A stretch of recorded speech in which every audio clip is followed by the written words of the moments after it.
अस्सलाम वालेकुम सामीन। उम्मीद है आप सब खैरियत से होंगे। आज हम किस्सा बयान करेंगे हज़रत मूसा अलैहिस्सलाम का कोहे तूर से वापसी का। जब मूसा अलैहिस्सलाम 30 दिन गुजर जाने के बाद भी कौम की तरफ ना लौटे तो वो लोग गमगीन रहने लगे। उस वक्त हारून अलैहिस्सलाम ने फरमाया, ए मेरी कौम, जब तुमने मिस्र छोड़ा था तब तुम्हारे पास कप्तियों का कुछ सोना और माल मौजूद था। अब हम इन चीज़ों को वापस तो नहीं कर सकते, मगर मैं ये भी नहीं चाहता कि ये चीज़ें हमारी मलकियत में रहें। चुनाचे एक गड्ढा खोदो और उसमें ये चीज़ें डालो और उसे आग लगा दो। उस वक्त उनके दरमियान सामरी जादूगर मौजूद था। उसने जिब्राइल अलैहिस्सलाम के घोड़े को गुजरते हुए देखा और उसके कदमों के नीचे से मिट्टी उठा ली। हारून अलैहिस्सलाम ने इससे कहा, तुम्हारे पास जो भी है फेंक दो। वो कहने लगा, मैं इस शर्त पर फेंकूंगा कि आप दुआ करें कि इससे वो बन जाए जो मैं चाहता हूं। चुनाचे उसने वो मिट्टी सोने के ढेर पर फेंक दी।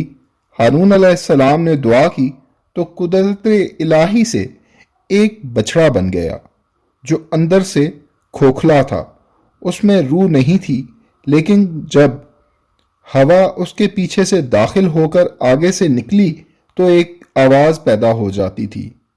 अल्लाह ताला सूरह ताहा आयत नंबर 86 में फरमाते हैं, बस मूसा अलैहिस्सलाम सख्त नाराज होकर अफसोसनाक हालत में वापस लौटे और कहने लगे, ए मेरी कौम, क्या तुमसे अल्लाह ने नेक वादा नहीं किया था? क्या उस वादे की मुद्दत तुमको लंबी मालूम होती है? बल्कि तुम्हारा इरादा ही ये है कि तुम पर तुम्हारे परवरदिगार का गजब नाजिल हो, क्योंकि तुमने मुझसे वादा खिलाफी की है। मूसा अलैहिस्सलाम सिर्फ 10 दिन की ताखीर से पहुंचे और इन लोगों ने सरेआम बछड़े की इबादत शुरू कर दी। बल्कि सामरी ने इन लोगों से यहां तक कहा कि मूसा अलैहिस्सलाम का माबूद भी यही बछड़ा है और वो जब वापस आएंगे तो वो भी इसी की पूजा करेंगे। नाउजुबिल्लाह। इस तरह ज्यादातर अफराद इसी की पूजा में लग गए, सिवाय चंद अफराद के जिन्होंने ये सोचा कि अल्लाह के नबी वादा खिलाफी नहीं कर सकते। यकीनन कोई खास वजह होगी जिसकी वजह से ये ताखीर हुई है, इसलिए मूसा अलैहिस्सलाम की वापसी का इंतजार करना बेहतर है। हजरत हारून अलैहिस्सलाम के साथ सिर्फ यही गिने चुने लोग थे, बाकी सब सामरी के साथ पूजा में लगे रहते थे। जब मूसा अलैहिस्सलाम वापस आए तो बहुत नाराज हुए कि 10 दिन इंतजार ना कर सके और बछड़े को माबूद बना लिया। तुम लोग अल्लाह का गजब चाहते हो। उन्होंने इसका जो जवाब दिया वो सूरह ताहा आयत नंबर 87 और 88 में आया है। कहने लगे कि हमने अपने इख्तियार से आपसे वादा खिलाफी नहीं की, बल्कि हम लोगों के जेवरों का बोझ उठाए हुए थे। फिर हमने उसको आग में डाल दिया और इसी तरह सामरी ने डाल दिया तो उसने इनके लिए बछड़ा बना दिया, यानी इसका बुत बना दिया जिसकी आवाज गाय की सी थी। तो लोग कहने लगे कि यही तुम्हारा माबूद है और मूसा का भी माबूद यही है, मगर वो भूल गए थे। अल्लाह ताला इस बछड़े के बारे में फरमाते हैं, क्या ये लोग नहीं देखते कि वो इनकी किसी बात का जवाब नहीं देता और ना इनके नफ़ा नुकसान का कुछ इख्तियार रखता है। अल्लाह ताला फरमाते हैं कि इन लोगों ने किस कदर बेवकूफ़ी का काम किया है। ये बछड़ा जो इनकी बातों का जवाब नहीं दे सकता, इनके भले बुरे का इख्तियार नहीं रखता, ये बेवकूफ़ लोग इसी की पूजा कर रहे हैं।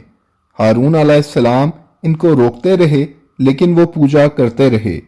इस पर अल्लाह ताला फरमाते हैं, और हारून ने उनसे पहले ही कह दिया था कि लोगों, इससे सिर्फ तुम्हारी आजमाइश की गई है और तुम्हारा परवरदिगार तो अल्लाह रहमान ही है। मेरी पैरवी करो और मेरा कहा मानो। वो कहने लगे कि मूसा की वापसी तक हम इसी की पूजा पर कायम रहेंगे। जब मूसा अलैहिस्सलाम ने यह माजरा देखा तो गुस्सा होने लगे। हारून अलैहिस्सलाम के सर और दाढ़ी के बाल पकड़ने लगे, कहने लगे कि तुमने इनकी इस्लाह क्यों न की?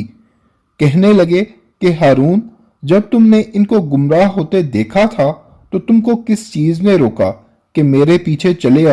तुम भी मेरे फरमान के नाफरमान बन बैठे। हारून अलैहिस्सलाम कहने लगे कि भाई, मेरी दाढ़ी और सर के बाल को ना पकड़िए, मैं तो इससे डरा कि आप ये ना कहें कि तुमने बनी इसराइल में तफरका डाल दिया और मेरी बात का इंतजार ना किया।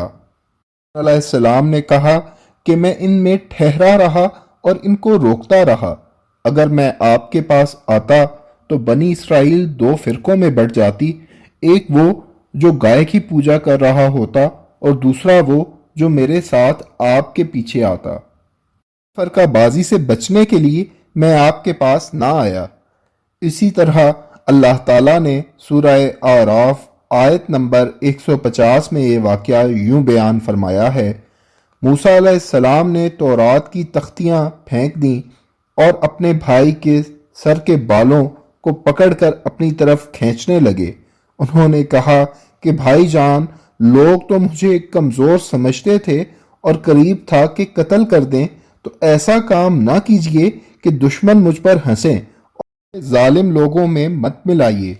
उन्होंने अपना उज़र बयान किया, ऐ मेरे भाई, मैंने जब इन्हें रोकने की कोशिश की तो उन्होंने मुझे कत्ल की धमकी दी और करीब था कि ये लोग मुझे कत्ल कर ही डालते।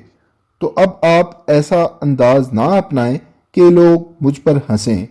हज़रत हारून अलैहिस्सलाम ने अपना उज़र बयान कर दिया तो मूसा अलैहिस्सलाम सामरी की तरफ मुतवज्जे हुए। जैसा कि अल्लाह ताला कुरान मजीद सूरह ताहा आयत नंबर 95 में फरमाते हैं, फिर सामरी से कहने लगे कि सामरी, तेरा क्या हाल है? सामरी से पूछा कि तुमने ऐसा क्यों और कैसे किया? इस बात का जो जवाब सामरी ने दिया वो सूरह ताहा आयत नंबर 96 में है। उसने कहा, मैंने वो चीज़ देखी जो औरों ने नहीं देखी, तो मैंने फरिश्ते के नक्श पा से मट्टी की मुट्ठी भर ली, फिर उसे उसमें डाल दिया और मुझे मेरे दिल ने इस काम को अच्छा बताया। मतलब ये कि सामरी ने कहा कि मैंने जिब्राइल अलैहिस्सलाम को देखा और उनके घोड़े पर नजर रखी। जहां जहां उसके पांव लगे वहां से मैंने मट्टी इकट्ठी कर ली और गड्ढे में डाल दी, जिससे बछड़ा बन गया और उससे आवाजें आने लगी और सब उसकी पूजा करने लगे सिवाय चंद लोगों के। उनके बुरे किरदार का अंदाजा लगाइए कि अल्लाह की निशानियां और हजरत मूसा अलैहिस्सलाम के मोजज़ात के बावजूद उन्होंने पूजा की। इस बारे में अल्लाह ताला सूरह बकरा आयत नंबर 93 में फरमाते हैं, उनके दिलों में बछड़े की मोहब्बत डाल दी गई थी उनके कुफर के सबब से, यानी वो बज़ाहिर ईमान का इजहार करते थे मगर उनके दिल कुफ्र से भरे हुए थे। आज के यहूदियों के दिल भी कुफर से भरे हुए हैं। इसके बाद सामरी के लिए जो अहकामात जारी हुए वो सूरह ताहा आयत नंबर 97 में है। अलैहिस्सलाम ने कहा, जा, तुझको दुनिया की जिंदगी में ये सजा है कि कहता रहे कि मुझको हाथ ना लगाना, और तेरे लिए एक और अजाब का वादा है जो तुझसे टल ना सकेगा, और जिस माबूद की पूजा पर तू मोतकिफ था उसको देखकर हम जलाकर फिर उसकी राख को उड़ाकर दरिया में बखेर देंगे। मूसा अलैहिस्सलाम ने सामरी से कहा कि तू उम्र भर कहता फिरेगा मुझे हाथ ना लगाओ। बाज मुफस्सिरीन के मुताबिक उसे मोहलिक बीमारी लग गई थी जिसकी वजह से कहता फिरता था मुझे मत छूना वरना तुम्हें भी ये बीमारी लग जाएगी, आखिरत में भी उसे आग का अजाब मिलेगा। फिर हजरत मूसा अलैहिस्सलाम ने उस बछड़े को आग में जला दिया और उसकी राख दरिया में बहा दी ताकि किसी के दिल में बछड़े की पूजा का ख्याल तक न आए। जज़ाकुमुल्लाह खैर।